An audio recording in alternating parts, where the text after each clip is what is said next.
Hey friends, welcome to class. I'm Helen if you don't already know me. Today's practice will be a blissful hips and happy hamstrings class. It is perfect if you're a runner or a cyclist, or if you sit all day at a desk and you don't get much mobility in your hips, because we're always in that sagittal plane.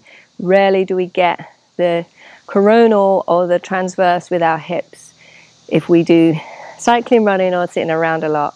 So I would recommend a belt. If you don't have a yoga belt, you can get a dressing gown cord, a tie, a dog lead, or a towel. And if you have them, a couple of blocks, otherwise hardback books. We're going to start lying on the back. So come down onto your mat any way you can. And we'll start with the soles of the feet together and allowing the knees to flop open for reclined butterfly. So right away we're starting with this rotation of the hips outwards, and if this is a bit too much in your groin, you can take your fists and put them either side of the hips by the thighs to support them, or you can put your blocks or your books there. We'll just start to settle here. Put the hands on the belly. You can close the eyes. Just take a moment to arrive. Thank yourself for doing something good for your body, for your mind, for your heart. Long, even breaths. Maybe this is where you notice if you're holding tension anywhere. You can do a quick body scan over the body. A lot of the times we hold it in the jaw region and the neck and the shoulders. Just allow yourself to soften into the ground. Letting go. Not tense anywhere. Breath or so more here. Then take the hands on the outside of the thighs and push them together. Excellent. Grab hold of your belt. And we will start with the left foot planted on the earth, the knee to the sky. Bring the right knee in and hook the belt around the ball of the foot. You can start with the knee bent. So the great thing about these props is they make our limbs longer. This has made my arms longer, so it makes the poses more accessible. If it feels okay, you can start to straighten the leg. Now you might be here with the leg straight. Most people rarely get past a 90-degree angle, so that is completely normal if you're there. And just start to point and flex the toe. So moving through the ankle joint, pushing in to the belt. And this is releasing the back of the leg and also the nerve. So sometimes when we've got tension, it's the nerve. And I find that since I've been doing this before a yoga practice, my legs have been so much more open and I've had a lot more flexibility. If it feels okay, you can straighten the other leg on the floor, and this takes it up a little notch. We just keep moving, flexing, and you may start to find that you can bring this leg closer to the body. A couple more of these, nice and slow and mindful. Then take the left hand, the belt is in the right hand, and very slowly open up to the side. You can use the strength of the hand with the belt to support the leg. You can allow the leg to descend, to relax, and you know that your hand has got it. Sometimes our bodies don't let go because of fear, and there's nothing to support it. We've got it supported here. Push out of the heel, and you can gently rotate the foot, the toes down to the earth. That adds another little dimension. Breathing deep, keeping this left hip on the floor. And then come back up to the midline, swap the hands. The right arm will come in a cactus, and the right leg goes over to the left. The right hip will come off the floor, and depending on your flexibility, maybe your foot touches the floor, mine doesn't. You can also keep the knee bent here if this is too tough. Remember, you don't have to go to any extreme that I'm going to. If you like, you can look over the right shoulder. And consciously pull this right hip down away from the shoulder, rather than it hitching up. And then we come back to the midline. Let go of the belt and bring this right knee into the chest. And then take the right leg, externally rotate it, keeping the foot flexed. Veggie, can you move please? And create a figure 4 shape. Good girl. So this might be your position. Opening from the hip joint, keeping the ankle straight and the foot flexed, because when the ankle is not alive, the openness will come from the ankle. We want it to come from the hip, so the ankle will compensate. You can stay here, or if it's in your body, bring this leg up. And you can hold on anywhere that feels comfortable, behind the thigh. I like to just hold on to the outside of the knee and the foot, keeping this foot like a rudder. And from here, if it feels okay, you can start to bring this shape gently towards the body, then away in a rocking motion. So this rocking motion is very soothing to the nervous system. If you think about a baby, rocking a baby to sleep, it feels good in the body. And this again can help you release a little bit more. It may be nervous tension that you're holding in your body.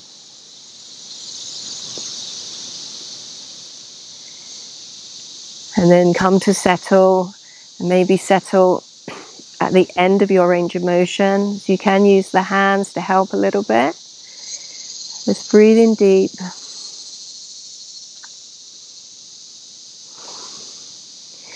Pulling this right hip away from the armpit.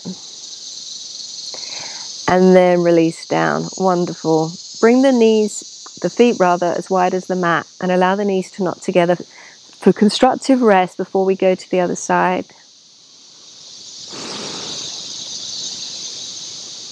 And then we will start. So placing the right foot flat to the floor with the knee to the sky. Left leg comes up, hook the foot with the belt, remembering what's comfortable for your range of motion. And if it's available, you can straighten the leg. You can also keep the knee bent and start to do this flexing and pointing again with the foot.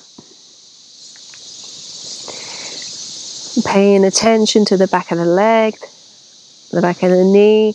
Noticing when you're feeling any resistance. Is it at the top of the hamstring, near the glute? Is it in the belly of the muscle? Is it in the calf? And if you like, you can release this right leg straight out on the floor. Breathing. And then taking the belt in the left hand. The right hand is on the right hip. Allow the left leg to fall open to the other side. Keeping this right hand grounded on the hip. We don't want the hip to raise up. You can flex the foot and rotate the toes down towards the earth with the heel towards the sky. Breathing deep, using the strength of the hand with the belt to support the leg. Oh, it feels so good, this one. Back to the midline, and then we're swapping hands. Left arm comes out to a cactus, coming over to the side. Left hip pulling away from the left armpit, maybe looking over the left shoulder. And breathing deep. Not worrying how far over that leg comes. If it's hovering, that's fine. Both shoulders are planted.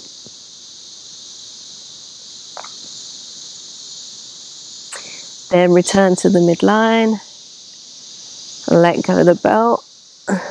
Right foot is flat to the earth again with the knee to the sky. Externally rotate this left leg, hooking the ankle or the foot on the bottom of the right thigh. Flexing the foot, keeping the ankle alive, so the rotation is coming from the hip and not compensating at the ankle. This might be your figure 4. Otherwise, maybe you can bring it a bit closer to the body, using the strength of the right leg to bring this shape in. Breathe here for a moment or so. And then if it feels good, you can do that rocking motion again. Nice and slow.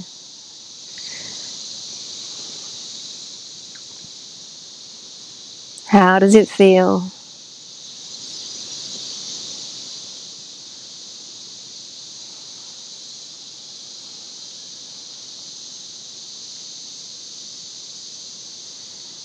And then hold for a moment at the end of your range of motion.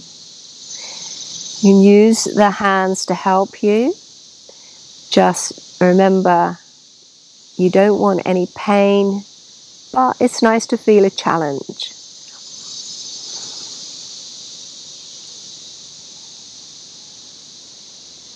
And then release. We'll come into constructive rest again, with the feet as wide as the mat and the knees knocking together. Now, this position is a neutral position for the psoas. So the psoas is the muscle that links the upper body to the lower body. It attaches at the side of the spine, comes through the pelvic girdle and attaches to the thigh bones, and it's what helps us walk and run through this motion. So if you're a runner, you will use this a lot. So it's nice to know that this is a position you can use, just that puts it completely neutral. Okay, bring the knees into the chest, give yourself a little squeeze, and then we will roll up and come up and do a little bit of quad opening. So coming onto hands and knees. I'm covered in grass because the gardeners were here yesterday. You can start from hands and knees, or if it's available, downward facing dog. We're coming through into a runner's lunge. Right leg will lift to the sky and step up. Bringing this left knee down. Here we'll start actually with a 90-90 lunge. Coming up. So all of your limbs are in this 90-90 shape. Opening the front of the hip here. Hips are neutral, shoulders are down the back. You can have the back foot flat to the earth or the toes tucked, but consciously zipping up through the midline here and feeling it in this left hip flexor. So sometimes this stretch actually is more effective than when you sink forward into the hips, but we'll do that as well. Maybe put this foot a little bit further forward and then descend down a little bit. So this is stretching into the quad as well and the front of that hip. And this is where you might need your blocks.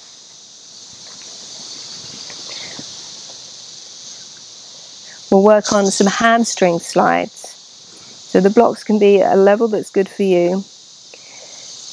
Bringing this hip back and straightening the leg, flexing the foot. Folding from this hip crease here rather than this. And then coming forward gently and moving backwards and forwards a few times. We've already opened the back of the leg in that reclined position. And of course, if you don't need the blocks, you can come down to the earth.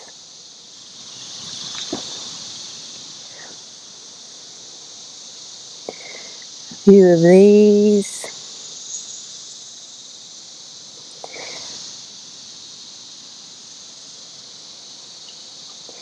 Now, you might need your belt here. We'll come forward back to a low lunge. The left hand is going to plant underneath the left shoulder, and you can use a block here as well. So these props are great to just make our practice more accessible. The left leg will lift up. The right arm lifts to the sky. You can reach back and grab the outside of the foot. If that is nowhere in your reach, you can take your belt You can lasso it, and then you have got hold of your foot.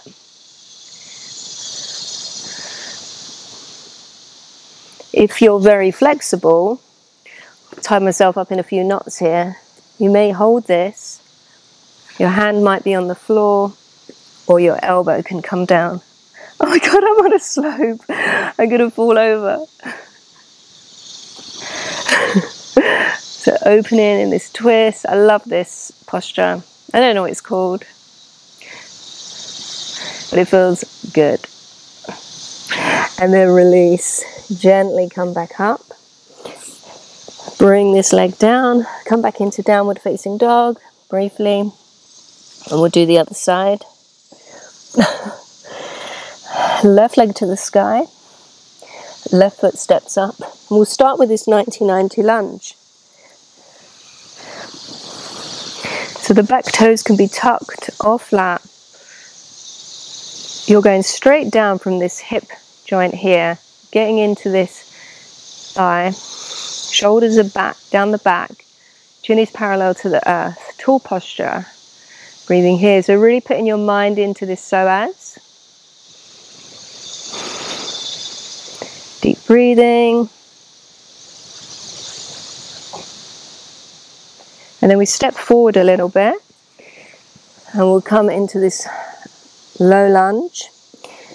Bring in the blocks if you need them. And do a few of these hamstring slides. So gently bringing the hips back. And coming forward. Just nice mindful movement. It's very difficult to do this on a slope. Bad planning. I feel really wonky. I don't know if I look wonky.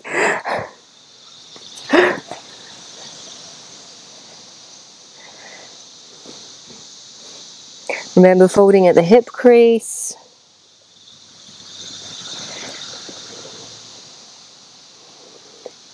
And then we'll come to settle. Planting this right hand under the right shoulder. The right foot lifts.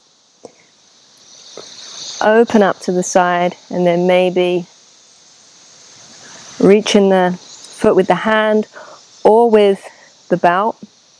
Opening in this twist, this quad stretch. If it's available to your body, you can come down.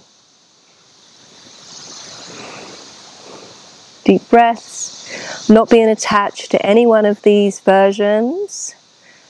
Just doing the version that's appropriate for you. When I was a marathon runner, I could not do that. I didn't even try. I didn't do any stretching, which is probably why I was in agony for a long time. Be content. And over time, with consistent practice, your body will start to open. Gently release that foot without catapulting it. Come back up. We'll bring this knee back to meet the other. Bring the knees as wide as the mat, seat to heels, and come down into this child's pose. Connect. Wide-legged child's pose, seat to heels, belly between the thighs. Shoulders are relaxed, forehead to the earth. Noticing how the body feels. Hopefully you've got a little bit of freedom in the hip area, in your thighs.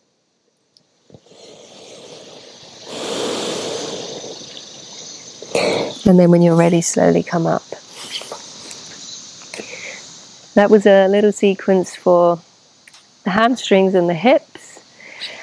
Do it maybe a couple of times a week, and you see it really makes a big difference. It's so important, especially if you're a runner, to expand your range of motion, because that makes your running much more efficient. This is something that I never did, and I know towards the end of the race, whenever I was running a marathon, my gait was getting smaller and smaller. But just keep practicing, be mindful of your body, and if you are running a marathon soon, good luck.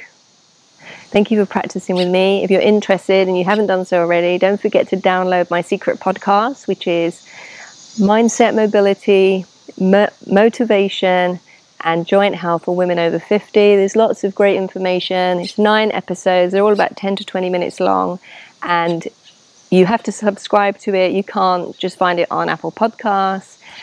I think you'll get a lot of valuable information from it to help on your joint health journey. Anyway, that's enough for today, and I'll see you again soon. Thank you.